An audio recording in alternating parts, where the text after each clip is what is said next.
ఈ social medias ద్వారా పరిచయమై మాయమాయదారి ప్రేమల్లో పడి ఈ లోక ప్రియుల వెంట వెళ్ళి ధనమాన ప్రాణాలు కోల్పోతున్న వాళ్ళు ఉన్నారు. ఎంత దారుణం అండి ఇది. జాగ్రత్త. ఈ లోకంలో ప్రియుడిగా నీ దృష్టిలో ఎంచబడిన వాడు నీ ప్రాణం తీసేస్తాడు, నీ ధనాన్ని దోచేస్తాడు, ధనమాన ప్రాణాలతో ఆడుకుంటాడు, నీ జీవితంతో ఆడుకుంటాడు.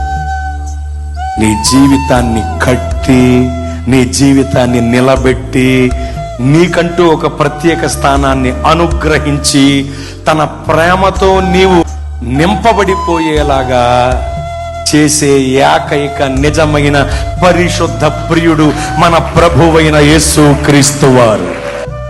వస్తానని మాట మార్చి తప్పించుకు పారిపోయే ప్రియుడు కాదు ఈయన.